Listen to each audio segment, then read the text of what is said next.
ਚੱਕਦੇ ਟੀਵੀ ਦੇ ਸਾਰੇ ਦਰਸ਼ਕਾਂ ਦਾ ਸਾਡੇ ਅੱਜ ਦੇ ਸ਼ੋਅ 1 ਆਵਰ ਦੇ ਵਿੱਚ ਸਵਾਗਤ ਹੈ, ਜਿੱਥੇ ਸਾਡੇ ਨਾਲ ਸਟੂਡੀਓ ਦੇ ਵਿੱਚ ਅੱਜ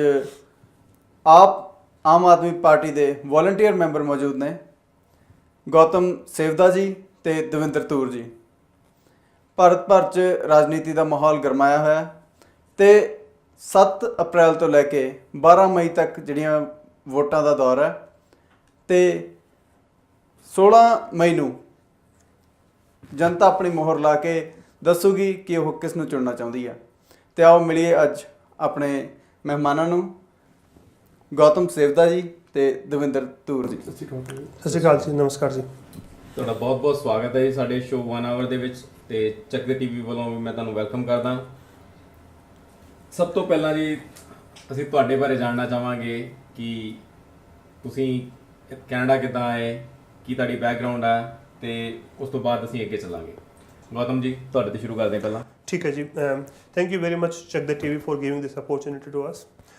मेरा नाम जैसे कि आपने बताया गौतम सेवदा है। मैं राजस्थान सीकर का रहने वाला हूँ एंड मैंने एज ए नर्स काम किया है दिल्ली में और इंडिया में। उसके बाद में I move to Dubai, I work there for a little bit. 2010 के लास्ट में मैं यहाँ पे आया and after a little struggle I got my nursing degree and I am working as a nurse in a hospital. So वो जब मैं दिल्ली में था तभी से अरविंद केजरीवाल साहब वहाँ पे उनका परिवर्तन का काम चल रहा था उस 2004 के अंदर, और तभी से मैं उनको थोड़ा बहुत जानता हूँ, हल्का फुल्का उनके बारे में पढ़ता था न्यूज़पेपर्स वगैरह में। तो तभी से मैं इस मोमेंट से जुड़ा हुआ था कि यार कुछ देश में अच्छा होता है, तो we all want to become part of that. और जब मैं यहाँ पे आया उससे पहले 2010 में जब वो इंडिया अगेंस्ट करप्शन चला, वो बहुत बड़ा आंदोलन था, उससे बहुत ज़्यादा उम्मीदें थी हमको। लेकिन जब वो आंदोलन ख़त्म हुआ इन द सेंस वो जब कन्वर्ट हुआ पॉलिटिकल पार्टी में, तो वहाँ पर बहुत ज़्यादा डिस्टर्बेंसेज आई, राइट। तो मेरे लिए थोड़ा सा हार्ड था उस वक्त ये सोचना कि मैं किस पास से जाऊँ, right. But later on I came to realise that without going in the politics and cleaning it from inside, it's not possible from outside, because बाहर से सब कुछ करके देखा। तो दैट्स हाउ मैं जब यहाँ पे आया 2010 के स्टार्टिंग में, तो वो वहाँ पे चल रहा था। उस लिटिल आफ्टर दैट मैंने यहाँ पे कुछ देखा कि यहाँ पे भी कुछ किया जाए, राइट। जितना भी मैंने यहाँ पे सर्च किया, कोई कुछ भी कर नहीं रहा था आम आदमी पार्टी। तो मैं और मेरे कुछ साथी मिलके हमने ये मूवमेंट यहाँ पे स्टार्ट किया। हमने पहले कुछ पैम्पलेट्स बांटे, रेडियो स्टेशन पे गए, और आप जैसे जितने भी दर्शक हैं देखने वाले, उन सभी का, आप भाइयों का, सभी का बहुत अच्छा सहयोग मिला, साथ मिला, और सभी ने आगे आके खूब हमारी हेल्प की। तो this is how we started this movement in Calgary in August 2013। ਜੀ ਦਵਿੰਦਰ ਜੀ ਤੁਸੀਂ हाँ जी, ਆਪਣੇ ਬਾਰੇ ਥੋੜਾ मैं जिਵੇਂ ਮੇਰਾ ਨਾਮ ਦਵਿੰਦਰ ਤੂਰ ਹਾਂਜੀ ਤੇ ਮੈਂ ਪਿੱਛੋਂ ਪੰਜਾਬ ਤੋਂ ਜ਼ਿਲ੍ਹਾ ਲੁਧਿਆਣਾ, ਪਿੰਡ ਸਾਡਾ ਜਵੱਦੀ ਹੈ, ਜਿਹੜਾ ਲੁਧਿਆਣੇ ਦਾ ਹੀ ਪਾਰਟ ਬਣ ਗਿਆ, ਉੱਥੋਂ ਬਿਲੋਂਗ ਕਰਦਾ। ਉੱਥੋਂ ਜਦੋਂ ਅਸੀਂ ਆਲਮੋਸਟ 94 ਦੇ ਵਿੱਚ ਜਦੋਂ ਮੈਂ ਇੱਥੇ ਆਇਆ, ਤੇ ਉਸ ਤੋਂ ਵੇਲੇ ਜਿਹੜੀ ਇੱਕ ਆਮ ਜਿਵੇਂ ਅਸੀਂ ਇਮੀਗ੍ਰੈਂਟ ਹੁੰਦੇ ਹਾਂ ਉਹੀ ਜ਼ਿੰਦਗੀ ਸ਼ੁਰੂ ਕੀਤੀ ਆ।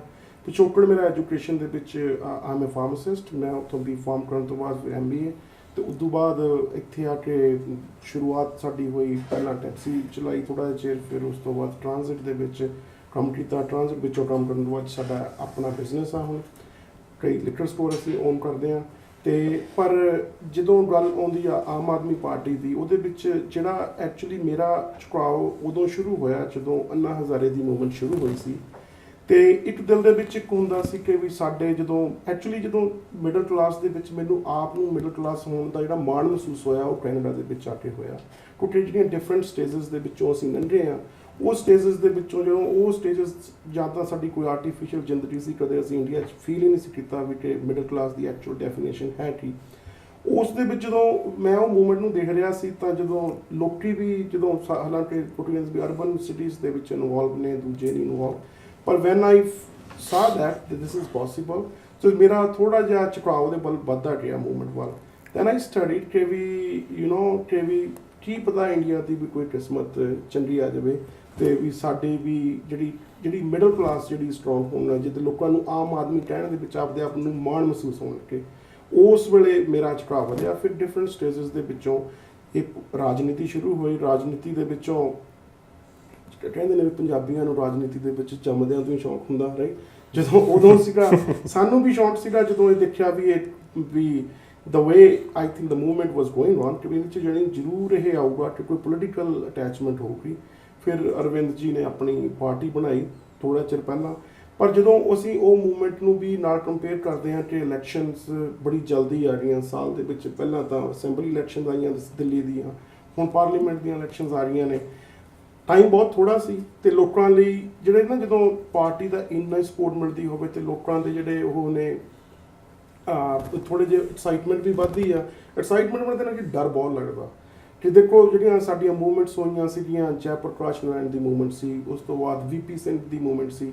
ਜੈ ਪ੍ਰਕਾਸ਼ ਨਾਰਾਇਣ ਦੀ ਮੂਵਮੈਂਟ ਨੂੰ ਤਾਂ ਅਸੀਂ ਖੈਰ ਬੁੱਕਸ ਦੇ ਵਿੱਚ ਹੀ ਪੜ੍ਹਦੇ ਹਾਂ, ਉਦੋਂ ਕਾਫੀ ਛੋਟਾ ਸੀ ਮੈਂ, ਪਰ ਜਿਹੜੀ VP ਸਿੰਘ ਦੀ ਮੂਵਮੈਂਟ ਸੀ ਉਹ ਕਾਫੀ ਟਾਈਮ ਨਹੀਂ ਚੱਲੀਆਂ, ਸਾਲ 2 ਸਾਲ ਦੇ ਵਿੱਚ ਮੂਵਮੈਂਟ ਖਤਮ ਕਰ ਦਿੱਤੀਆਂ ਜਦ ਸਾਡੀ ਰਾਜਨੀਤੀ ਨੇ।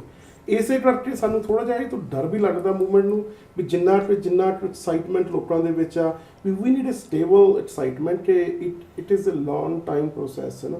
ਤੇ ਉਸ ਦੇ ਵਿੱਚ ਮੈਂ ਉਮੀਦ ਇਹੀ ਕਰਦਾ ਜਿਵੇਂ ਗੌਤਮ ਜੀ ਨੇ, ਸਾਡੇ ਹੋਰ ਵਲੰਟੀਅਰ ਇੱਥੋਂ ਵੀ ਜੁੜੇ ਹੋਏ ਨੇ, ਆਲ ਓਵਰ ਦੀ ਵਰਲਡ ਜੁੜੇ ਹੋਏ ਨੇ, ਕਿ ਇਹ ਨਹੀਂ ਹੈਗਾ ਕਿ ਅਸੀਂ ਅੱਜ ਜੁੜੀਏ, ਲੰਬੇ ਸਮੇਂ ਲਈ ਜੁੜਨਾ ਚਾਹੁੰਦੇ। ਤੇ ਦਵਿੰਦਰ ਜੀ, ਇਹ ਗੱਲਾਂ ਜਿਹੜੀਆਂ ਰੈਵੋਲੂਸ਼ਨ ਤੱਕ ਹੁਣ ਪਹੁੰਚ ਗਈਆਂ, ਇਹਦੇ ਬਾਰੇ ਅਸੀਂ ਫਿਰ ਦੁਬਾਰਾ ਹੁਣ ਅੱਗੇ ਵੀ ਗੱਲ ਕਰਾਂਗੇ, ਪਰ ਮੈਂ ਤੁਹਾਡੇ ਤੋਂ ਇਹ ਪੁੱਛਣਾ ਚਾਹੁੰਦਾ ਕਿ ਜਿਹੜੀਆਂ ਭਾਰਤ 'ਚ ਚੋਣਾਂ ਹੁੰਦੀਆਂ ਨੇ ਇਹ ਸਪੈਸ਼ਲ ਹੁੰਦੀਆਂ ਨੇ ਸਾਰੀ ਦੁਨੀਆ ਵਾਸਤੇ, ਤੇ ਖਾਸ ਕਰ ਜਿਹੜੀ 2014 ਦੀਆਂ ਚੋਣਾਂ ਨੇ ਇਹਦੇ 'ਚ ਕੀ ਇਹੋ ਜਿਹਾ ਖਾਸ ਹੋਇਆ ਕਿ ਸਾਰੀ ਦੁਨੀਆ ਦੀਆਂ ਅੱਖਾਂ ਗੜੀਆਂ ਹੋਈਆਂ ਨੇ ਇਸ ਚੀਜ਼ ਤੇ? ਦੇਖੋ, ਜਿਹੜੀ ਖਾਸ ਚੋਣਾਂ ਦੇ ਵਿੱਚ ਜਿਹੜੀ ਪਹਿਲੀ ਗੱਲ ਇਹ ਹੈ, India is the biggest democracy in the world, ਹੈ ਨਾ। ਜਿਹੜੇ ਚੋਣਾਂ ਦੇ ਵਿੱਚ ਲੋਕ ਪਾਰਟ ਲੈਂਦੇ ਆ, ਮੇਰਾ ਖਿਆਲ I think 1/3 of the total world population part ਲੈਂਦੀ ਹੈ ਜਿਹੜੀ ਦੂਜਿਆਂ ਦੇ ਵਿੱਚ। ਪਾਪੂਲੇਸ਼ਨ ਤਾਂ ਜਿਵੇਂ ਹੁਣ ਚਾਈਨਾ ਦੀ ਵੀ ਬਹੁਤ ਜ਼ਿਆਦਾ, ਪਰ ਕਮਿਊਨਿਸਟ ਹੋਣ ਕਰਕੇ ਉਹਨਾਂ ਨੂੰ ਸਾਡੇ ਵਰਗੀ ਡੈਮੋਕ੍ਰੇਸੀ ਦਾ ਅਧਿਕਾਰ ਨਹੀਂ ਮਿਲਿਆ ਹੋਇਆ।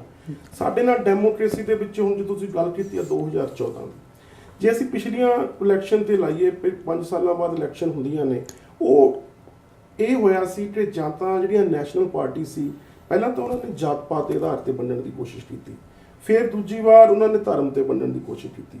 2-3 ਟੌਪਿਕ ਤੇ ਗੱਲ ਚੱਲਦੀ ਸੀ। ਜਦੋਂ ਨੈਸ਼ਨਲ ਪਾਰਟੀ ਨੂੰ ਲੱਗਿਆ ਵੀ ਸਾਡੀਆਂ ਸਟੇਟਸ ਦੇ ਵਿੱਚ ਸਾਡੀ ਨਹੀਂ ਹੋਂਦ ਰਹਿ ਸਕਦੀ, ਤਾਂ ਉਹਨਾਂ ਨੇ ਇੱਕ ਰੀਜਨਲ ਪਾਰਟੀਆਂ ਬਣਾਤੀਆਂ।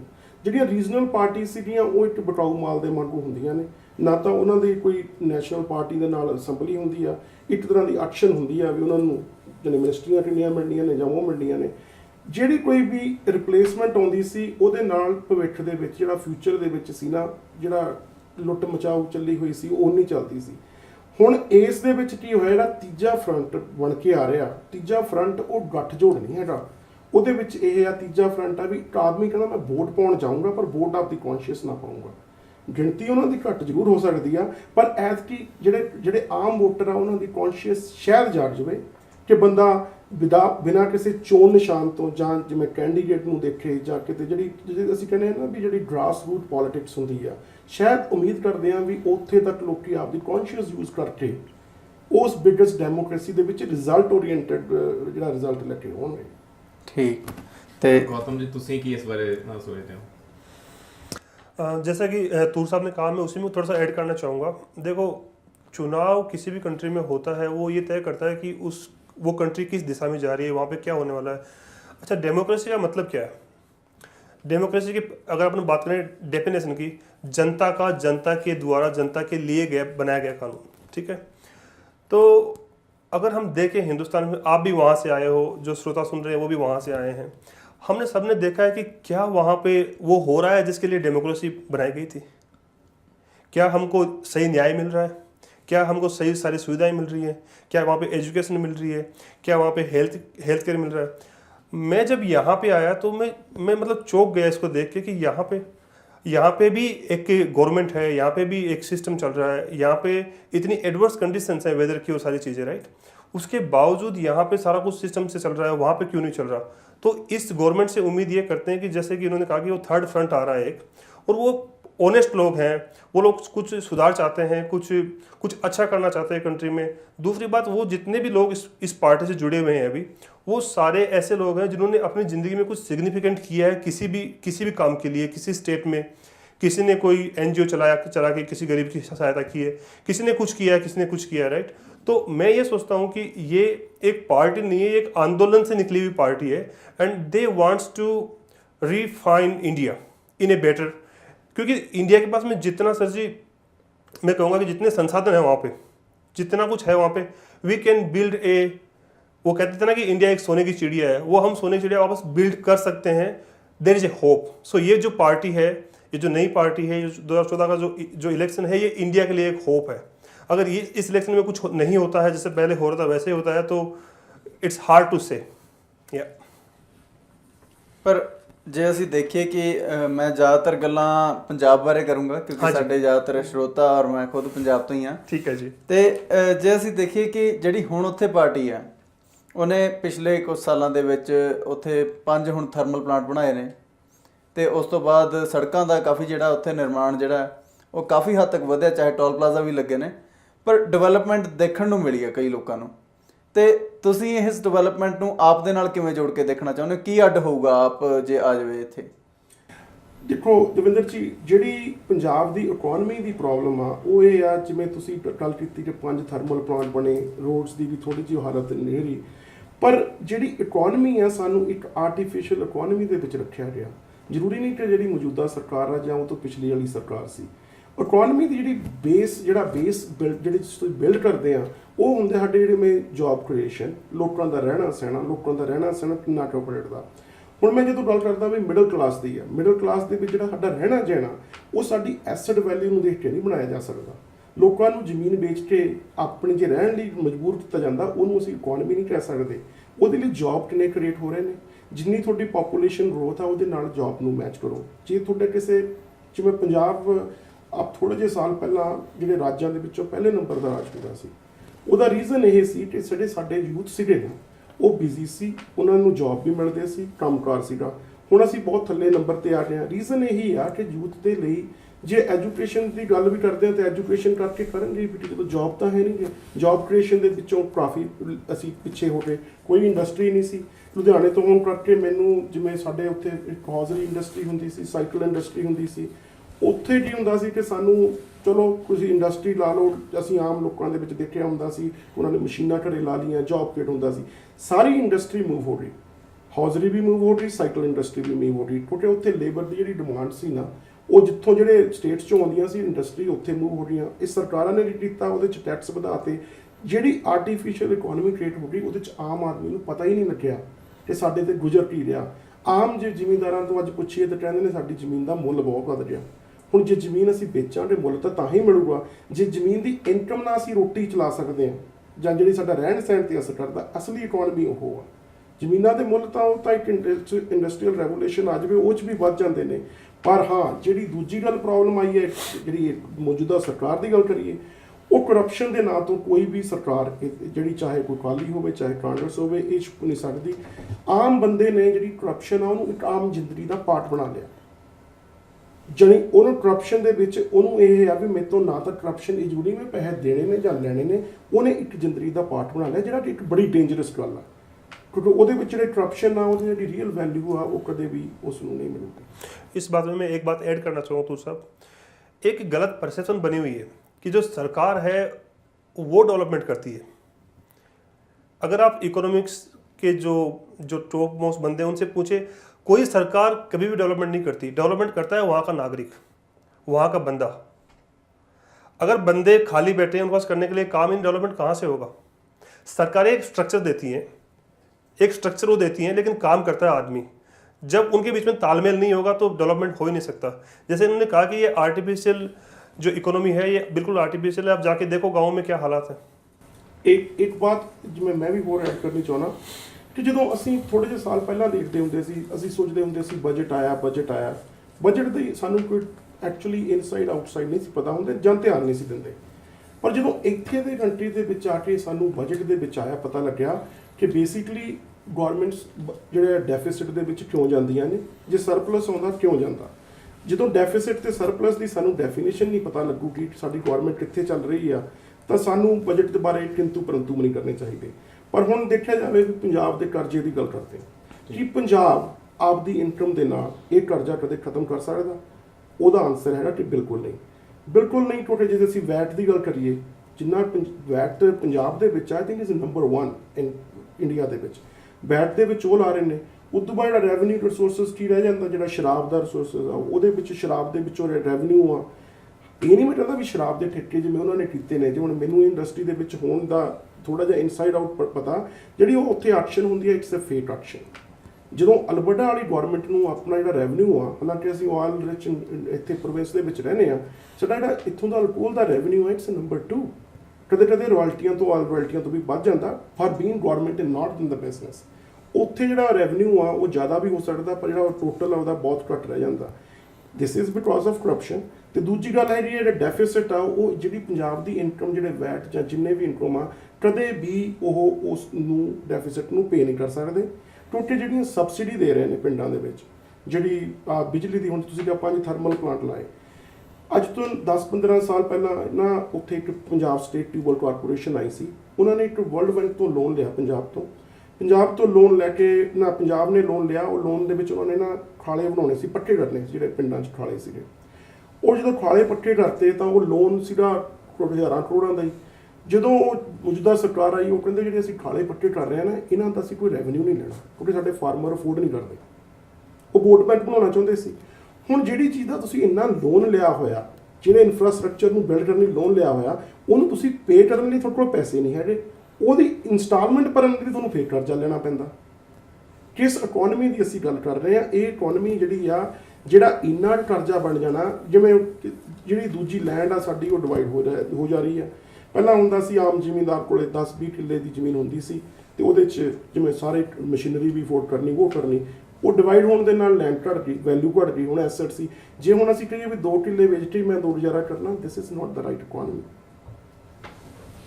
ਤੇ ਇਸ ਤੋਂ ਬਾਅਦ ਜੇ ਆਪਾਂ ਗੱਲ ਕਰੀਏ ਕਿ ਡੀਜੀਪੀ ਸ਼ਸ਼ੀਕਾਂਤ ਜੀ ਦਾ ਇੱਕ ਬਿਆਨ ਆਇਆ ਸੀਗਾ ਕਿ ਸਰਕਾਰਾਂ ਦਾ ਔਰ ਨਸ਼ਿਆਂ ਦਾ ਕਾਫੀ ਡੂੰਘਾ ਤਾਲਮੇਲ ਜਿਹੜਾ ਦੱਸਿਆ ਉਹਨਾਂ ਨੇ।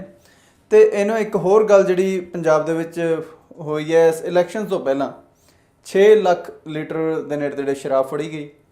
ਤੇ ਇਹ ਚੀਜ਼ਾਂ ਨੂੰ ਤੁਸੀਂ ਕਿਵੇਂ ਜੋੜ ਕੇ ਦੇਖਦੇ ਹੋ ਕਿ ਇਹ ਵੋਟਾਂ ਕਰਕੇ ਹੀ ਫੜੀ ਗਈ ਹੈ, ਇਹ ਕੋਈ ਆਮ ਇਨਸੀਡੈਂਟ ਹੈ ਕਿ 6 ਲੱਖ ਲੀਟਰ ਜਿਹੜੀ ਸ਼ਰਾਬ ਹੈ? ਜਿਹੜੀ ਸ਼ਰਾਬ ਖਾਸ ਕਰਕੇ ਪੰਜਾਬ ਦੇ ਵਿੱਚ ਆ, ਇਹ ਵੋਟਾਂ ਦੇ ਵੇਲੇ it plays a major role.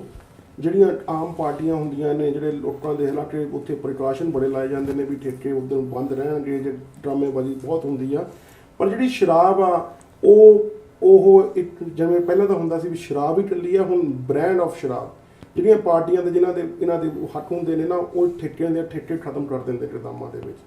ਨਕਲੀ ਸ਼ਰਾਬ ਵੀ ਹੁੰਦੀ ਆ, ਉਹਦੇ 'ਚ ਇਹ ਹੁੰਦਾ ਵੀ ਟਰੱਕਾਂ ਦੇ ਟਰੱਕ ਪਿੰਡਾਂ 'ਚ ਭੇਜੇ ਜਾਂਦੇ। ਇਹ ਇੱਕ ਤਰ੍ਹਾਂ ਦਾ ਵੋਟਾਂ ਤੋਂ 2-3 ਦਿਨ ਪਹਿਲਾਂ ਇਹ ਇੱਕ ਵੋਟਾਂ ਨੂੰ ਹਥਿਆਉਣ ਦਾ ਵੱਡੀਆਂ ਪਾਰਟੀਆਂ ਵੱਲੋਂ ਇੱਕ ਤਰ੍ਹਾਂ ਦਾ ਤਰੀਕਾ ਵਰਤਿਆ ਜਾਂਦਾ। ਹੁਣ ਜਿਹੜੀ ਫੜੀ ਜਾ ਰਹੀ ਆ, ਜਿਹੜੀ ਦੇਖੋ ਇਹ ਸਾਰਾ ਕੁਝ ਪੰਜਾਬ ਦੇ ਵਿੱਚ ਮਾੜਾ ਨਹੀਂ ਹੋ ਰਿਹਾ। ਦੇਖੋ ਜਿਹੜਾ ਡਿਪਾਰਟਮੈਂਟ ਆ ਇਲੈਕਸ਼ਨ ਕਮਿਸ਼ਨ ਉਹਨਾਂ ਪੰਜਾਬ ਦਾ, they are playing a very good role. ਉਹ ਆ, ਉਹਨਾਂ ਨੇ ਇਕੱਲੀ ਸ਼ਰਾਬ ਨਹੀਂ, ਪੈਸਾ ਬਹੁਤ ਫੜਿਆ, ਮੇਰਾ ਖਿਆਲ 200-300 ਕਰੋੜ ਰੁਪਈਆ ਪੰਜਾਬ 'ਚੋਂ ਫੜਿਆ ਜਾ ਚੁੱਕਿਆ ਕੈਸ਼, ਉਹ ਵੀ ਲੋਕਾਂ ਨੂੰ ਡਿਸਟਰੀਬਿਊਟ ਹੋਣਾ ਸੀ। ਉਸ ਤੋਂ ਬਾਅਦ ਜਿਹੜਾ ਇਹ ਆਮ ਜਿਹੜਾ ਵੋਟਰ ਬੈਂਕ ਆ, ਉਹਨਾਂ ਦੇ ਝੌਂਪੜ ਪੱਟੀਆਂ ਵਿੱਚ ਰਹਿਣ ਵਾਲੇ ਲੋਕਾਂ ਨੂੰ ਇਹ ਨਹੀਂ ਪਤਾ ਵੀ ਉਹਨਾਂ ਦੀਆਂ ਵੋਟਾਂ ਬਣੀਆਂ ਹੋਈਆਂ ਨੇ, ਉਹਨਾਂ ਦੇ ਰਾਸ਼ਨ ਕਾਰਡ ਬਣੇ ਹੋਏ ਨੇ, ਸਭ ਪਾਰਟੀਆਂ ਨੇ ਬਣਾਏ ਹੋਏ ਨੇ, ਸ਼ਰਾਬੀ ਕਰਕੇ ਉਦੋਂ ਤੋਂ ਵੋਟਾਂ ਪਾਉਣੀਆਂ ਨੇ।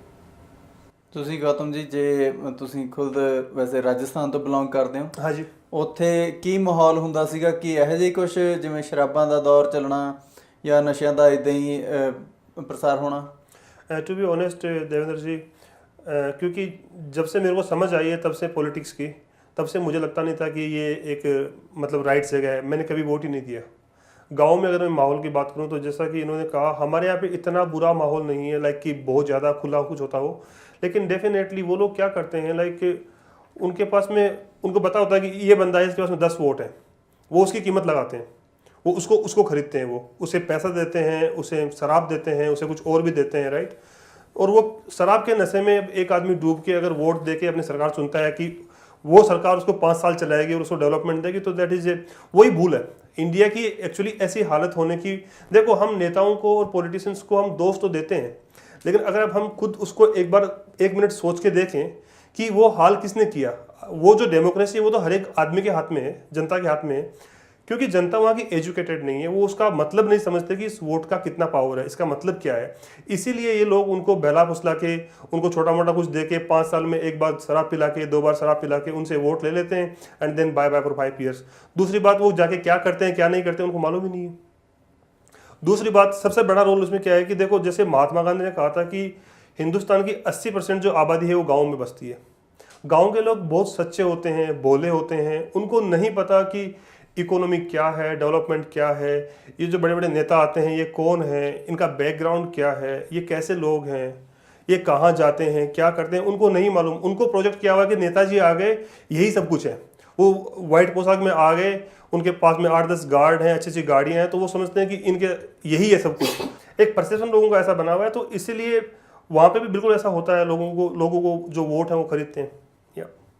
ਔਰ ਇੱਕ ਕੁਐਸਚਨ ਹੋਰ ਆ ਕਿ ਜਿਹੜੇ ਪਛੜੇ ਹੋਏ ਸਟੇਟ ਹੈਗੇ ਆ, ਜੇ ਅਸੀਂ ਐਮਪੀ ਦੀ ਗੱਲ ਕਰ ਲਈਏ, ਯੂਪੀ ਦੀ ਗੱਲ ਕਰ ਲਈਏ, ਬਿਹਾਰ ਦੀ ਗੱਲ ਕਰ ਲਈਏ ਜੀ, ਜਾਂ ਰਾਜਸਥਾਨ 'ਚ ਵੀ ਮੈਨੂੰ ਪਤਾ ਨਹੀਂ, ਮੈਂ ਉਹ ਵੀ ਤੁਹਾਡੇ ਤੋਂ ਪੁੱਛਣਾ ਚਾਹ ਰਿਹਾ ਕਿ ਇੱਥੇ ਕਾਫੀ ਜਿਹੜੇ ਪਛੜੇ ਹੋਏ ਆ ਇਲਾਕੇ ਹੈਗੇ ਆ, ਇੱਥੇ ਜਿੱਦਾਂ ਹਰਿਆਣਾ ਵਿੱਚ ਖਾਪ ਪੰਚਾਇਤਾਂ ਆ, ਇੱਥੇ ਕਾਫੀ ਪਿੰਡ ਇਕੱਠੇ ਹੋ ਕੇ ਅਨਾਉਂਸ ਕਰ ਦਿੰਦੇ ਕਿ ਅਸੀਂ ਸਹੁੰ ਚੁਕਾ ਦਿੰਦੇ ਆ ਕਿ ਅਸੀਂ ਇੱਕ ਪਾਰਟੀ ਨੂੰ ਵੋਟ ਪਾਉਣੀ ਆ।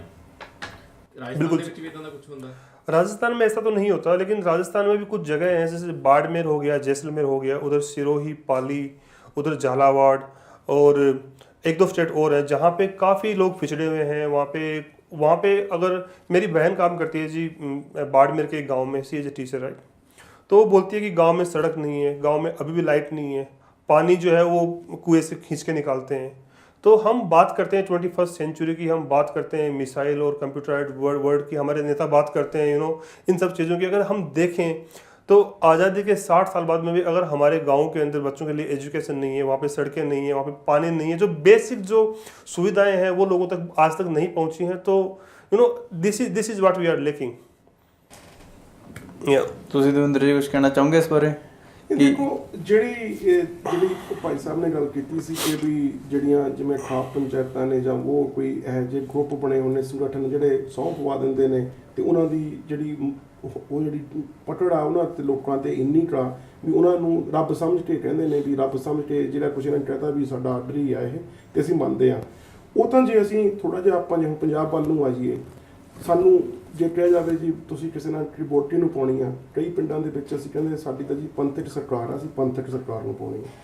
ਦੂਜਿਆਂ ਨੂੰ ਪੁੱਛੀਏ ਜੀ ਅਸੀਂ ਉਹ ਗੱਲ ਪਾਉਣੀ ਆ। ਇਹ ਜਿਹੜੇ ਲੋਕਾਂ ਨੂੰ ਭਰਮਾਉਣ ਦੇ ਧਰਮ ਦੇ ਬੇਸ ਤੇ, ਜਾਤ ਪਾਤ ਦੇ ਤੇ ਜਿਹੜੇ ਇਕਨੋਮਿਕ ਸਟੇਜ ਜਿਹੜੀ ਹੁੰਦੀ ਆ, ਉਹਨਾਂ ਨੇ ਜਿਹੜੇ ਪੋਲੀਟੀਸ਼ੀਅਨਸ ਇਹਨਾਂ ਨੂੰ ਡਿਵਾਈਡ ਕੀਤਾ ਹੋਇਆ।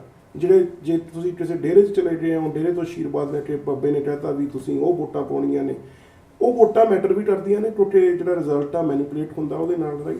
ਤੇ ਇਹ ਜ਼ਰੂਰੀ ਨਹੀਂ ਵੀ ਪਛੜੇ ਏਰੀਆ 'ਚ ਹੀ ਹੁੰਦਾ, ਤੇ ਥੋੜ੍ਹੇ ਜਿਹੇ ਅਰਬਨ ਸਾਡੇ ਏਰੀਆਜ਼ ਨੇ ਉੱਥੇ ਵੀ ਹੁੰਦਾ। ਤੇ ਜਾਣੀ ਛੋਟੇ ਛੋਟੇ ਕਮਿਊਨਿਟੀ ਆਰਗੇਨਾਈਜੇਸ਼ਨ ਬਣੀਆਂ ਹੋਈਆਂ ਨੇ, ਉਹਨਾਂ ਨੂੰ ਭਰਮਾ ਕੇ ਪੋਲੀਟੀਕਲ ਪਾਰਟੀਆਂ ਉਹਨਾਂ ਤੋਂ ਇੱਕ ਹੋਂਦ ਲੈ ਲੈਂਦੀਆਂ ਨੇ ਕਿ ਤੁਸੀਂ ਸਾਡੀ ਸਪੋਰਟ ਕਰੋ, ਤੇ basically you will support it. ਪਰ ਜਿਹੜਾ ਜਿਵੇਂ ਤੁਸੀਂ ਪਹਿਲਾਂ ਗੱਲ ਕੀਤੀ ਸੀ ਵੀ 2014 ਦੀ ਇਲੈਕਸ਼ਨ ਦੇ ਵਿੱਚ ਹੋ ਸਕਦਾ ਇਹ ਕੰਮ ਨਾ ਹੋਵੇ, ਕਿਉਂਕਿ ਜੇ ਦੇਖਿਆ ਜਾਵੇ ਵੀ ਜੇ ਤੁਸੀਂ ਦੇਖਿਆ ਵੀ ਸੋਨੀਆ ਗਾਂਧੀ ਜੀ ਜਦ ਗਏ ਸੀ ਉੱਥੇ ਉਹਨਾਂ ਨੇ ਮੁਸਲਮਾਨਾਂ ਦੀ ਸਪੋਰਟ ਦੇ ਲਈ, ਉੱਥੇ ਗਏ ਤਾਂ ਨਾਲ ਹੀ ਉਹਨਾਂ ਨੇ ਹਾਲਾਂਕਿ ਸਪੋਰਟ ਦੇ ਲਈ ਕਹਿ ਦਿੱਤਾ ਵੀ ਮੁਸਲਮਾਨਾਂ ਨੂੰ ਸਪੋਰਟ ਦੇ ਦਿਓ, ਪਰ ਜਿਹੜੇ ਕਈ ਗਰੁੱਪ ਖੜੇ ਹੋ ਕੇ ਆਏ ਕਿ no we don't want to support them, right. ਉਦੋਂ ਬਾਅਦ ਬੀਜੇਪੀ ਹੈ ਜਿਹੜੀ ਹਿੰਦੂਤਵ ਦਾ ਬੜਾ ਇੱਕ ਹਿੰਦੂਤਵ ਦਾ ਜਿਹੜਾ ਜ਼ੋਰ ਲਾ ਰਹੇ ਨੇ, ਉਹਨਾਂ ਦੇ ਵਿੱਚੋਂ ਵੀ ਕਈ ਸੰਗਠਨ ਉਹਨਾਂ ਦੇ ਬਾਹਰ ਆ ਕੇ ਕਹਿੰਦੇ ਕਿ for just not for being Hindu we are not going to support it. ਉਹਨਾਂ ਨੇ ਵੀ ਗੱਲ ਹੋਈ ਆ, ਤੇ ਅਸੀਂ ਉਮੀਦ ਇਹੀ ਕਰਦੇ ਹਾਂ ਵੀ 2014 ਦੇ ਵਿੱਚ ਇਹ ਜ਼ਰੂਰ ਆਵੇ ਵੀ ਕਿਸੇ ਬਾਬੇ ਨੇ ਜਾਂ ਕਿਸੇ ਖਾਪ ਪੰਚਾਇਤ ਦੇ ਮੁਖੀ ਨੇ ਜਾਂ ਇਹ ਕਹਤਾ ਲੋਕਾਂ ਨੇ ਜਾ ਕੇ ਬਿਨਾਂ ਆਪਦੀ ਕੌਨਸ਼ੀਅਸ ਵਰਤੀ ਤੋਂ ਵੋਟ ਪਾ ਦਿੱਤੀ ਜਾਵੇ। ਪਰ ਇਹ ਪ੍ਰੋਬਲਮ ਜ਼ਰੂਰ ਹੈਗੀ ਆ ਤੇ ਕਾਫੀ ਵੱਡੀ ਪ੍ਰੋਬਲਮ ਹੈ। ਤੇ ਤੁਹਾਨੂੰ ਲੱਗਦਾ ਕਿ ਇਹਦੇ ਨਾਲ ਆਪ ਪਾਰਟੀ ਦੀਆਂ ਵੋਟਾਂ ਜਾਂ ਆਪ ਪਾਰਟੀ ਨੂੰ ਕੁਝ ਨੁਕਸਾਨ ਪਹੁੰਚ ਸਕਦਾ? ਬਿਲਕੁਲ ਪਹੁੰਚ ਸਕਦਾ ਜੀ, ਕਿਉਂਕਿ ਜਦੋਂ ਗੱਲ ਅਸੀਂ ਕੀਤੀ ਆ ਵੀ ਜੇ ਹੁਣ ਜਿਹੜੇ ਨਾ ਜਦੋਂ ਸਾਡੀ ਹਾਲਤ ਇਹੋ ਜਿਹੀ ਹੋ ਚੁੱਕੀ ਆ ਪੰਜਾਬ ਦੇ ਵਿੱਚ ਨਹੀਂ ਸਾਰੇ ਹਿੰਦੁਸਤਾਨ ਦੇ ਵਿੱਚ ਕਿ ਅਸੀਂ ਕਾਫੀ ਇਮੋਸ਼ਨਲ ਆ। ਸਾਨੂੰ ਕੰਧਾਂ ਵਿੱਚ ਰੱਬ ਦਿੰਦਾ, ਸਾਨੂੰ ਪੱਥਰਾਂ 'ਚ ਰੱਬ ਦਿੰਦਾ, ਸਾਨੂੰ ਉੱਥੇ ਲੋਕੀ ਆ ਕਹਿੰਦੇ ਨੇ ਵੀ ਆਹ ਜਿਹੜੇ ਬੰਦੇ ਦੇ ਅਸੀਂ ਮੰਨ ਲਿਆ। ਜੇ ਅਸੀਂ ਕਿਸੇ ਉਹ ਬੰਦੇ ਜਿਹੜੀ ਉਹ ਸੰਗਠਨ ਦੇ ਵਿੱਚ ਜਾਂਦੇ ਆ, basically those people are very smart, ਉਹਨਾਂ ਨੂੰ ਪਤਾ ਵੀ ਤੁਹਾਨੂੰ ਉਹਨਾਂ ਨੇ ਉੱਥੇ ਮੋਲਡ ਕੀਤਾ ਹੋਇਆ। ਤੇ ਹੁਣ ਜੇ ਮੈਂ ਕੌਨਸ਼ੀਅਸ ਦੇ ਵਿੱਚੋਂ ਤਾਂ ਸ਼ਾਇਦ ਮੈਨੂੰ ਲੱਗਦਾ ਹੋਵੇ ਕਿ ਮੈਂ ਇੱਕ ਆਮ ਆਦਮੀ ਆ, ਮੈਨੂੰ ਆਮ ਆਦਮੀ ਦੀ ਸਪੋਰਟ ਕਰਨੀ ਚਾਹੀਦੀ ਆ, ਪਰ ਇੱਕ ਇਹੋ ਜਿਹਾ ਬੈਰੀਅਰ ਸ਼ਾਇਦ ਜ਼ਰੂਰ ਆ ਸਕਦਾ ਜਿਹੜਾ ਧਾਰਮਿਕ ਵੀ ਹੋ ਸਕਦਾ, ਸੋਸ਼ਲ ਵੀ ਹੋ ਸਕਦਾ, ਕੋਈ ਹੋਰ ਵੀ ਹੋ ਸਕਦਾ, ਜਿਹੜਾ ਮੇਰੀ ਉਸ ਕੌਨਸ਼ੀਅਸ ਦੇ ਉੱਤੇ ਭਾਰਾ ਪੈ ਜਾਵੇ ਵੋਟ ਵਾਲੇ ਦਿਨ, ਤੇ ਜਿਸ ਦਾ ਸਿੱਧਾ ਨੁਕਸਾਨ ਆਮ ਆਦਮੀ ਪਾਰਟੀ ਨੂੰ ਹੋ ਵੀ ਸਕਦਾ। ਕਿਉਂਕਿ ਜੇ ਦੇਖਿਆ ਜਾਵੇ ਤਾਂ ਬਹੁਤ ਸਾਰੇ ਸਰਵੇਜ਼ ਆਏ ਨੇ, ਕਿਉਂਕਿ ਇਹ ਦੁਨੀਆ ਭਰ ਦੀਆਂ ਨਿਗਾਹਾਂ ਇਸ ਵੋਟਾਂ ਦੇ ਉੱਤੇ ਆ, ਤੇ ਜਿਹੜਾ ਇਹ ਤਬਕਾ ਹੈ ਜਿਹੜਾ ਕਿ ਮੇਜਰ ਵੋਟ ਬੈਂਕ ਜਿਹਨੂੰ ਕਹਿੰਦੇ ਅਸੀਂ, ਜਿਹੜਾ ਕਾਫੀ ਸੈਂਟਰ ਦੇ ਵਿੱਚ ਕਿਹੜੀ ਸਰਕਾਰ ਆਊਗੀ ਉਹ ਡਿਸਾਈਡ ਕਰਦਾ। ਤੇ ਇਹਨੂੰ ਰੁਝਾਉਣ ਵਾਸਤੇ ਜਾਂ ਇਹਦੇ ਤੱਕ ਆਪਣਾ ਮੈਸੇਜ ਸਹੀ ਤਰ੍ਹਾਂ ਪਹੁੰਚਾਉਣ ਵਾਸਤੇ ਆਪ ਪਾਰਟੀ ਕੀ ਕਰ ਰਹੀ ਹੈ, ਕੁਝ ਹੈ ਅੰਦਾਜ਼ਾ ਇਸ ਬਾਰੇ? ਦੇਖੋ, ਜਦੋਂ ਜਿਹੜੀ ਆਮ ਆਦਮੀ ਪਾਰਟੀ ਦਾ ਇੱਕ ਸਟਰੋਂਗ ਪੁਆਇੰਟ ਤੇ ਵੀਕ ਪੁਆਇੰਟ ਵੀ ਇੱਕੋ ਹੀ ਆ। ਉਹੀ ਉਹਦਾ ਸਟਰੋਂਗ ਪੁਆਇੰਟ ਹੋਣਾ, ਉਹੀ ਵੀਕ ਪੁਆਇੰਟ ਹੋਣਾ।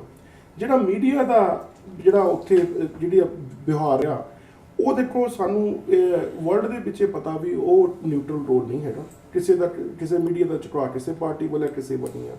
ਉਸ ਨੂੰ ਨਾ ਤਾਂ ਮੀਡੀਆ ਦੀ ਸਪੋਰਟ ਮਿਲਣੀ। ਜਿਹੜੇ ਪੋਲ ਆ ਰਹੇ ਨੇ, ਜਿਹੜੇ ਐਗਜ਼ਿਟ ਪੋਲ ਆ ਰਹੇ ਨੇ, ਉਹ ਵੀ ਮੋਸਟਲੀ ਮੀਡੀਆ ਸਪੋਂਸਰਡ ਪੋਲਸ ਹੁੰਦੇ ਨੇ ਤੇ ਉਹਦੇ ਵਿੱਚੋਂ ਜਿਹੜੇ ਰਿਜ਼ਲਟ ਨੇ ਸਾਡੇ ਕੋਲ ਕਨਫਰਮ ਰਿਪੋਰਟਸ ਤਾਂ ਨਹੀਂ ਵੀ ਉਹ ਮੈਨੀਪੂਲੇਟ ਕਿਵੇਂ ਹੁੰਦੇ ਨੇ, ਪਰ ਦੇ ਸੇ ਕਿ ਪੋਲ ਠੀਕ ਨਹੀਂ ਹੁੰਦੇ।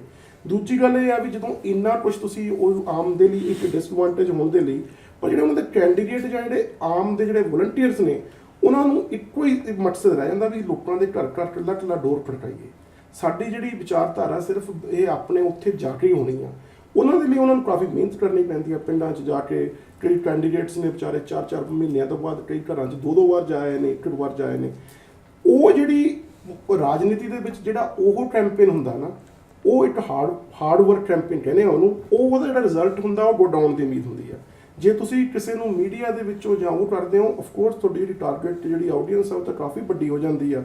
ਪਰ ਜਦੋਂ ਤੁਸੀਂ ਲੋਕਾਂ ਦੇ ਦਿਲਾਂ ਦੇ ਵਿੱਚ ਰਾਜ ਕਰਨਾ, ਜਿਹੜੀ ਦਿਲਾਂ ਦੀ ਜਿਹੜੀ ਵੋਟ ਮੰਗ ਰਹੇ ਹੋ, ਉਹ ਤਾਂ ਘਰਾਂ ਦੇ ਵਿੱਚ ਜਾ ਕੇ ਹੀ ਮਿਲਣੀ ਹੈ। ਤੇ ਆਮ ਆਦਮੀ ਪਾਰਟੀ ਦੇ ਲਈ ਪ੍ਰੋਬਲਮ ਵੀ ਇਹੀ ਹੈ ਕਿ ਉਹਨਾਂ ਕੋਲ ਰਿਸੋਰਸਿਸ ਨਹੀਂ ਹੈਗੇ। ਦੂਜੀ ਗੱਲ, ਇਹ ਮਿਹਨਤ ਕਰਕੇ ਜਿਹੜਾ ਦਿੱਲੀ ਦੇ ਵਿੱਚ ਹੋਇਆ ਸੀ, ਬਿਲਕੁਲ ਇਹੀ ਗੱਲ ਹੋਈ ਸੀ ਕਿ ਮੀਡੀਆ ਨੇ ਉਹਨਾਂ ਨੂੰ 1 ਮਹੀਨੇ ਲਈ ਬਲੈਕ ਆਊਟ ਕਰਤਾ ਸੀ। ਦੇ ਵਰ ਨਾਟ ਇਨ ਦ ਨਿਊਜ਼। ਉਹ ਨਿਊਜ਼ ਵਿੱਚ ਨਾ ਆਉਣ ਦੇ ਲਈ ਉਹਨਾਂ ਨੇ ਆਪਣਾ ਕੰਮਕਾਰ ਜਾਰੀ ਰੱਖਿਆ ਕਿ ਅਸੀਂ ਗ੍ਰਾਸ ਰੂਟ ਦੇ ਵਿੱਚ ਕੱਲਾ ਡੋਰ ਖੜਕਾਵਾਂਗੇ ਜਾਂ ਰੋਡ ਸ਼ੋਅ ਕਰਾਂਗੇ। ਹੁਣ ਦੇਖਿਆ ਜਾਵੇ ਰੋਡ ਸ਼ੋਅ ਜਿਹੜੇ ਹੁੰਦੇ ਵੀ ਨੇ, ਚੰਗੇ ਹੋਣ ਚਾਹੇ ਮਾੜੇ ਹੋਣ, ਜਿਹੜਾ media basically they might get directions from some political parties, ਪਰ ਉਹ ਮੀਡੀਆ ਜਿਹੜਾ ਥੋੜ੍ਹਾ ਬਹੁਤ ਰੋਲ ਇੰਡੀਆ 'ਚ ਪਲੇ ਕਰ ਰਿਹਾ। ਪਰ ਮੈਨੂੰ ਲੱਗਦਾ ਵੀ ਜੇ ਇਹਦੇ ਜਿਹੜੇ ਉਮੀਦਵਾਰ ਨੇ ਆਮ ਆਦਮੀ ਪਾਰਟੀ ਦੇ, ਜੇ ਉਹਨਾਂ ਨੇ ਮਿਹਨਤ ਕੀਤੀ ਹੋਈ ਤਾਂ ਇਹ ਮਿਹਨਤ ਰੰਗ ਜ਼ਰੂਰ ਲਿਆਊਗੀ। ਗੌਤਮ ਜੀ, ਤੁਸੀਂ ਕੀ ਕਹਿਣਾ ਚਾਹੋਗੇ ਇਸ ਬਾਰੇ ਕਿ ਕਿੰਨਾ ਕੁ ਫਾਇਦਾ ਤੇ ਕਿੰਨਾ ਕੁ ਨੁਕਸਾਨ ਜਿਹੜਾ ਆ ਉਹ ਆਮ ਆਦमी पार्टी ਨੂੰ हो सकता है इस चीज़ तो? देखो जी, मैं अपन सीधा पहुँचते हैं एग्जाम्पल्स पे। राइट, दिल्ली के अंदर एग्जिट पोल आए, उन्होंने कहा कि आम आदमी पार्टी का खाता खुलेगा नहीं खुलेगा पता नहीं, या 1 सीट या 2 सीट आएंगी। ये थी एग्जिट पोल की हकीकत। जो योगेंद्र यादव है, जो कि स्पेशलिस्ट है इन चीज़ों के, उन्होंने कहा कि जी 30 से 40 सीटें आएंगी। ठीक है जी, हुआ क्या कि 28 सीटें आई। देखो, ये जितने भी समझदार लोग हैं, एजुकेटेड लोग हैं, जो थोड़ी बहुत भी समझ रखते हैं इस चीज़ की, उनको पता है कि हम यार हिंदुस्तान से आए, हमें मालूम है हिंदुस्तान में क्या होता है। वहाँ पे हर चीज़ बिका हुआ है जी, ए से लेके जेड तक। ठीक है, मैं ये नहीं कह रहा कि सारा मीडिया बिका हुआ है या सारे एग्जिट पोल वाले बिका हुआ है, लेकिन कहने का मतलब क्या है कि वो उसको मैनिपुलेट करते हैं इधर उधर। हकीकत का तो सामना सर जी, हकीकत जो है ना उसका पता चलेगा हमको 16 मई को कि वहाँ पे क्या होगा, जिस तरह की दिल्ली के चुनाव के बाद में हुआ था। लेकिन जैसे देवेंद्र जी ने कहा एक बात कि आम आदमी पार्टी है, इसकी स्ट्रेंथ है सर जी वॉलंटियर्स।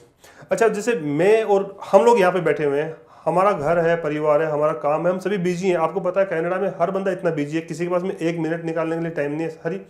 हर एक बंदा बोलता है बिजी है। हम लोग पिछले 4 महीने से बिल्कुल जी तोड़ के लगे हुए हैं कि जितना भी टाइम मिलता है, रात को, दिन को, सुबह को, शाम को भागते हैं। तो क्यों भागते हैं जी? हमें क्या स्वार्थ है उससे? एक ही स्वार्थ है कि हमारे देश में कुछ अच्छा हो, हम इस मैसेज को कैसे डिलीवर करें। वहाँ पे 2 तरह के लोग होते हैं। एक होता है एम्प्लॉय, ठीक है जी, एक होता है जिस बंदे के दिल के अंदर कोई किसी चीज़ की मतलब एक तड़प है, कुछ करने की इच्छा है। तो जो आपके जो वॉलंटियर्स हैं, ये वो लोग हैं जिनके दिल में वो जुनून है, वो नशा है। तो वो उस जुनून से काम करते हैं, घर घर तक पहुँचते हैं, हर एक आदमी से बात करते हैं कि जी आप 50 साल से इन लोगों को वोट देते आ रहे हैं, इन्होंने जो किया वो किया अपने सामने है, एक बार हमको देख तो लो भाई। नहीं तो वो तो वहीं पे है ना, आपकी कांग्रेस और बीजेपी तो कहीं गए ही नहीं ना, वो तो वहीं पे हैं। लेकिन एक बार हमें देखे तो देख लो। जैसा कि इन्होंने वोट देके देखा, दिल्ली में आपके सामने 49 डेज इनकी सरकार रही, जो हुआ गलत हुआ सही हुआ हु नोज, बट जितने दिन ये सरकार में थे ये क्या किया, क्या काम किया वो आपके सामने है। जो सिख राइट्स हुए थे 84 के, उसके ऊपर SIT के लिए सर जी बीजेपी और कांग्रेस ने हमेशा ये राजनीति की है। पंजाब में भी वही है, उन्होंने SIT तक नहीं बनाई उसकी। क्यों नहीं बनाई जी? बोलते थे कि जी ये नहीं हो रहा, वो नहीं हो रहा। इन्होंने कैसे 5 दिन में बना दी? ठीक है जी। तो बातें ये है कि विलिंगनेस की, तो जो आपके जो वॉलंटियर्स हैं उनकी स्ट्रेंथ है, एंड ये हर एक एग्जिट पोल को ध्वस्त करने वाले हैं सर। ਨਹੀਂ ਐਗਜ਼ਿਟ ਪੋਲ ਤਾਂ ਹੁਣ ਜਿਸ ਦਾ ਇਲੈਕਸ਼ਨ ਕਮਿਸ਼ਨ ਨੇ ਹੁਣ ਰੀਸੈਂਟਲੀ ਇਹ ਨਿਊਜ਼ ਦਿੱਤੀ ਹੈ ਕਿ ਹੁਣ ਕੋਈ ਵੀ ਐਗਜ਼ਿਟ ਪੋਲ ਜਿਹੜਾ ਆ ਉਹ ਚੋਣਾਂ ਹੋਣ ਤੋਂ ਬਾਅਦ ਹੀ ਜਿਹੜਾ ਉਹ ਪਬਲਿਸ਼ ਹੋਏਗਾ ਜਾਂ ਉਹ ਟੈਲੀਕਾਸਟ ਹੋਏਗਾ ਜੀ। ਪਰ ਜਿਹੜਾ ਓਵਰਆਲ ਅਸੀਂ ਲੋਕਾਂ ਦੀ ਮੈਂਟੈਲਿਟੀ ਅਗਰ ਦੇਖੀਏ ਜੀ। ਉਹਦੇ ਵਿੱਚ ਜ਼ਿਆਦਾਤਰ ਇਹ ਹੈ ਕਿ ਇਹ ਸਰਕਾਰ ਇੰਨੇ ਚਿਰ ਤੋਂ ਲੱਗੀ ਹੋਈ ਹੈ, ਜਿਹੜੀਆਂ ਪੁਰਾਣੀਆਂ ਸਰਕਾਰਾਂ ਇਹ ਦੁਬਾਰਾ ਅਸੀਂ ਫਿਰ ਇਹਨੂੰ ਮੌਕਾ ਦੇ ਦਿੰਦੇ। ਇਦਾਂ ਕਾਫੀ ਜਿਹੜਾ ਪਹਿਲਾਂ ਵੀ ਹੁੰਦਾ ਰਿਹਾ ਹੈ ਜੀ। ਤੇ ਹੁਣ ਤੁਹਾਨੂੰ ਲੱਗਦਾ कि इतना फिर दोबारा होएगा?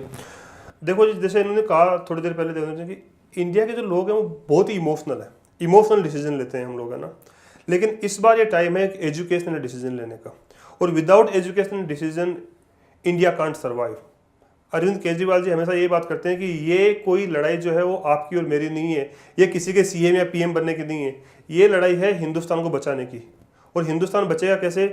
जब वहाँ की आवाम, जब वहाँ का वोटर इस चीज़ को डिसाइड करेगा, नॉट इमोशनल, एजुकेशनल, कि भाई मैं वोट दे रहा हूँ, मैं क्यों दे रहा हूँ, इस वोट का क्या मतलब है, और ये अगर मैं वोट इसको या इसको या इसको देता हूँ तो इसका किस चीज़ पे प्रभाव पड़ने वाला है आगे 5 साल के अंदर। So this is how it is basically. ਇੱਕ ਥੋੜੀ ਜੀ ਚੇਂਜ ਦੱਸਦਾ ਵੀ ਕਿ ਜਿਹੜੀ ਵੋਲੰਟੀਅਰ ਉੱਥੇ ਦੇ ਕਰ ਰਹੇ ਨੇ, ਜਿਹੜੀ ਕਿ I think it will work, ਹੈ ਨਾ, ਜੇ ਵਰਲਡ ਦੇ ਦੂਜੇ ਵੀ ਹਿੱਸਿਆਂ 'ਚ ਕੰਮ ਕਰਦੀ ਆ। ਮੈਂ ਫੂਲਕਾ ਜੀ ਲੁਧਿਆਣੇ ਤੋਂ ਚੋਣ ਲੜ ਰਹੇ ਨੇ।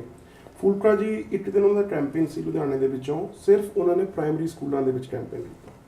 ਪ੍ਰਾਇਮਰੀ ਸਕੂਲਾਂ ਦੇ ਜਿਹੜੇ ਬੱਚੇ ਨੇ ਪਹਿਲੀ ਤੋਂ ਲੈ ਕੇ 5ਵੀਂ ਤੱਕ ਪੜ੍ਹਦੇ ਹੋਣਗੇ ਪਿੰਡਾਂ ਦੇ ਵਿੱਚ, ਆਮ ਬੰਦਾ ਸੋਚਦਾ ਵੀ ਇਹ ਤਾਂ ਵੋਟਰ ਵੀ ਨਹੀਂ ਹੈਗੇ, ਇੱਥੇ ਕੈਂਪੇਨ ਕਰਦਾ ਵੀ ਬੱਚਿਆਂ ਨਾਲ ਕਦੇ ਗੱਲ ਹੋਣੀ ਹੈ, ਤੇ ਛੋਟੇ ਬੱਚੇ ਨੇ ਇਹਨਾਂ ਨਾਲ ਕੀ ਗੱਲ ਕਰਨੀ ਹੈ। ਪਰ ਜੇ ਤੁਸੀਂ ਉਹਦਾ ਐਂਡ ਪੁਆਇੰਟ ਦੇਖੋ, ਜੇ ਕੱਲ੍ਹ ਨੂੰ ਬੱਚਾ ਜਿਹੜੇ ਜੇ ਤੁਸੀਂ ਅਨਪੜ੍ਹ ਮਾਂ-ਬਾਪ ਹੋਣ ਤੇ ਬੱਚੇ ਉਹਨਾਂ ਦੇ ਪ੍ਰਾਇਮਰੀ ਸਕੂਲ ਜਾ ਕੇ ਤੁਹਾਨੂੰ ਦੱਸਣ ਵੀ ਆਮ ਆਦਮੀ ਪਾਰਟੀ ਇਹ ਚੀਜ਼ ਹੈਗੀ ਆ, ਉਹਨੂੰ ਵੋਟ ਪਾਈ ਜਾਣੀ ਹੈ। ਜਿੱਥੇ ਅਸੀਂ ਉਹ ਸ਼ਰਾਬ ਦੀ ਗੱਲ ਕਰਦੇ ਹਾਂ, ਜਿੱਥੇ ਉਹ ਇਮੋਸ਼ਨ ਆ, ਜਦੋਂ ਬੱਚਿਆਂ ਦੀ ਅੱਖਾਂ 'ਚ ਅੱਖਾਂ ਫਾੜ ਕੇ ਤੁਸੀਂ ਗੱਲ ਕਰਦੇ ਹੋ ਨਾ, ਫਿਰ ਦੈਨ ਬੇਸਿਕਲੀ ਯੂ ਡਿਸਾਈਡ। ਉਸ ਚੀਜ਼ ਦਾ ਕੋਈ ਧਰਮ, ਕੋਈ ਕਾਸਟ ਉਹਦਾ ਮੁੱਲ ਨਹੀਂ ਕਰ ਸਕਦੀ। ਜਿਹੜਾ ਇਹ ਕੈਂਪੇਨ ਉੱਥੋਂ ਜਦੋਂ ਗ੍ਰਾਸ ਰੂਟ ਤੋਂ ਸ਼ੁਰੂ ਹੋਇਆ, I think that will be better. ਕਿਉਂਕਿ ਜੇ ਪੰਜਾਬ ਦੀ ਗੱਲ ਕਰੀਏ ਤਾਂ ਜਿਹੜੇ ਕਰੋੜਪਤੀ ਜਿਹੜੇ ਕੈਂਡੀਡੇਟ ਨੇ, ਉਹਨਾਂ ਦੀ ਜਿਹੜੀ ਰਿਪੋਰਟ ਆਈ ਹੈ ਉਹ ਇਹ ਆਈ ਹੈ ਕਿ 13 ਜਿਹੜੇ ਮੈਂਬਰ ਖੜਦੇ ਨੇ, ਸਾਡੀ ਕਨਸਟੀਟੂਐਂਸੀ 13 ਹਿੱਸਿਆਂ 'ਚ ਵੰਡੀ ਹੋਈ ਆ, ਤਾਂ ਕਾਂਗਰਸ ਦੇ 12 ਨੇ, ਸ਼੍ਰੋਮਣੀ ਅਕਾਲੀ ਦਲ ਦੇ 10 ਨੇ, ਤੇ ਆਪ ਦੇ 8 ਨੇ ਕਰੋੜਪਤੀ, ਮਤਲਬ ਜਿਨ੍ਹਾਂ ਕੋਲ 1 ਕਰੋੜ ਤੋਂ ਉੱਤੇ ਦੀ ਸੰਪत्ति, ਐਸੈਟਸ ਜਾਂ ਕੁਝ ਵੀ ਕਹਿ ਲਿੱਤਾ ਜਾਵੇ। ਪਰ ਕਿਉਂਕਿ ਜਿਹੜੀ ਕਰੋੜਪਤੀਆਂ ਵਾਲੇ ਇਹ ਆંકੜੇ ਨੇ ਬਰਾਬਰ ਜਿਹੇ ਨੇ, ਮੇਰੇ ਖਿਆਲ ਤੋਂ 2-2 ਦਾ ਫਰਕ ਆ।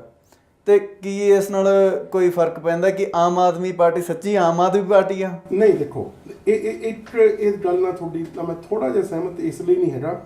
ਕਰੋੜਪਤੀ ਦੀ ਗੱਲ ਸ਼ੁਰੂ ਅਸੀਂ ਕੀਤੀ ਹੈ। ਜਿਹੜਾ ਕਰੋੜਪਤੀ ਦੀ ਡੈਫੀਨੇਸ਼ਨ ਆ ਨਾ, ਇਹ ਸਾਡੀ ਉਹ ਪੁਰਾਣੀ 25-30 ਸਾਲ ਪੁਰਾਣੀ ਡੈਫੀਨੇਸ਼ਨ ਆ ਵੀ ਕਈ ਬੰਦਿਆਂ ਕੋਲੇ ਕਰੋੜ ਰੁਪਈਆ ਹੁੰਦਾ ਸੀ, ਕਰੋੜ ਰੁਪਈਆ ਹੁੰਦਾ ਸੀ ਵੀ ਇੱਕ ਅੱਧੇ ਬੰਦੇ ਕੋਲ ਪਿੰਡ ਚੋਂ ਜਾਂ ਕਿਸੇ ਕੋਲੇ ਹੋਣਾ ਵੀ ਉਹ ਸਰਦਾਰ ਗਿਣਦੇ ਸੀ।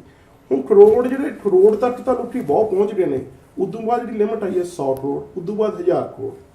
ਜਿਹੜੀ ਤੁਸੀਂ ਕਾਂਗਰਸ ਦੀ ਗੱਲ ਕੀਤੀ ਆ, ਉਹਨਾਂ ਦੇ ਜਿਹੜੇ ਕੈਂਡੀਡੇਟ ਨੇ ਉਹ 100 ਕਰੋੜ ਦੇ ਨੇੜੇ ਤੇੜੇ ਪਹੁੰਚੇ ਹੋਏ ਨੇ। ਅਕਾਲੀ ਦਲ ਦੇ ਤਾਂ 100 ਤੋਂ ਉੱਤੇ ਨੇ, 100 ਕਰੋੜ ਵਾਲੇ। ਹੁਣ ਜਿਹੜੇ ਦੂਜੀ ਗੱਲ ਆ, ਕਿਸੇ ਨੇ ਮੈਨੂੰ ਕਿਹਾ ਸੀ ਵੀ ਦੇਖੋ ਜੀ ਜਿਹੜੇ ਉਹ ਨੇ ਕੈਂਡੀਡੇਟ, ਜਿਵੇਂ ਪੁਲਕਾ ਸਾਹਿਬ ਦੀ ਗੱਲ ਕਰ ਲਓ, ਪੁਲਕਾ ਸਾਹਿਬ ਸੁਪਰੀਮ ਕੋਰਟ ਦੇ ਜੱਜ ਰਹੇ ਨੇ, ਉਹਨਾਂ ਉਦੋਂ ਬਾਅਦ ਜੱਜ ਵਕੀਲ ਰਹੇ ਨੇ, ਉਹਨਾਂ ਨੇ ਸਾਰੀ ਉਮਰ ਉੱਥੇ ਕੇਸ ਲੜੇ ਨੇ। ਜਿਵੇਂ ਕੋਈ ਦਿੱਲੀ 'ਚ ਇੱਕ ਘਰ ਵੀ ਹੋਇਆ ਤਾਂ ਕਰੋੜ ਰੁਪਈਏ ਦਾ, ਘਰ ਦੇ ਐਸੈਟ ਕਰੋੜ ਰੁਪਈਏ ਦੇ ਨੇ।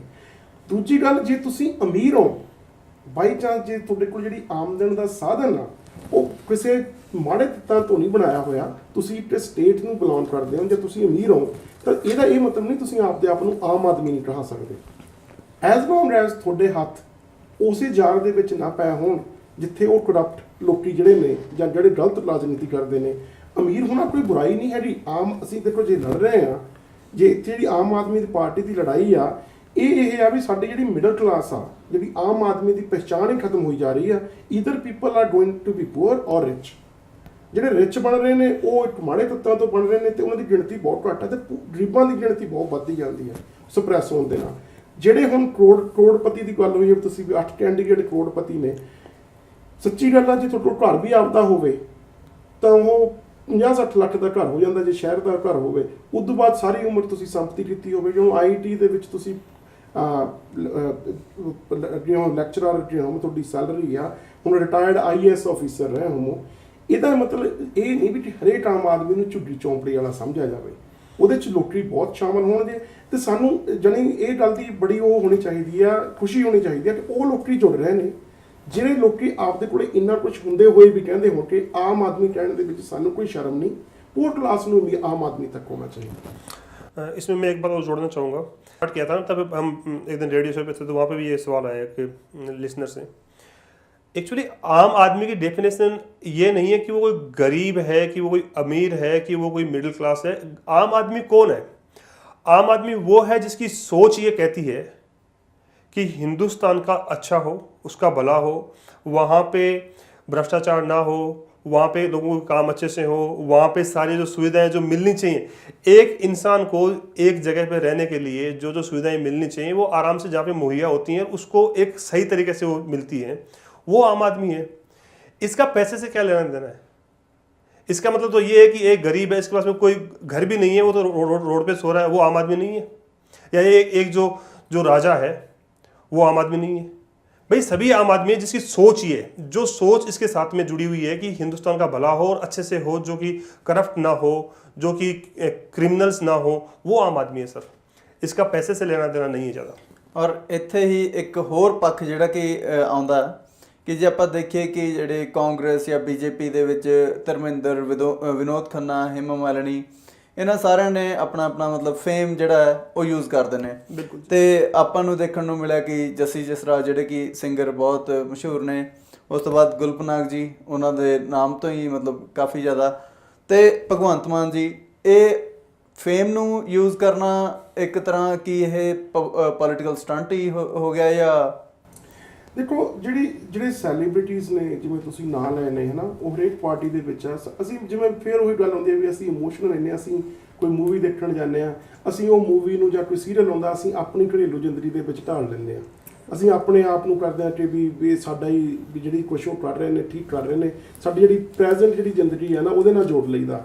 ਜਿਹੜੀ ਭਗਵੰਤ ਮਾਨ ਦੀ ਗੱਲ ਕਰਦੇ ਆ ਵੀ ਜਿਹੜਾ ਉਹਨਾਂ ਦਾ ਕੈਰੀਅਰ ਦੇ ਵਿੱਚ ਸੀਗਾ, ਜਦੋਂ ਉਹਨਾਂ ਦੀ ਅਸੀਂ ਕਾਮੇਡੀ ਸੁਣਦੇ ਹੁੰਦੇ ਸੀ ਨਾ, ਕਈ ਗੱਲਾਂ ਲੱਗਦੀਆਂ ਹੁੰਦੀਆਂ ਸੀ ਵੀ ਇਹ ਸੱਚ ਤਾਂ ਹੈਗੀਆਂ ਪਰ ਸਾਤੋਂ ਨਹੀਂ ਬੋਲੀਆਂ ਜਾਂਦੀਆਂ।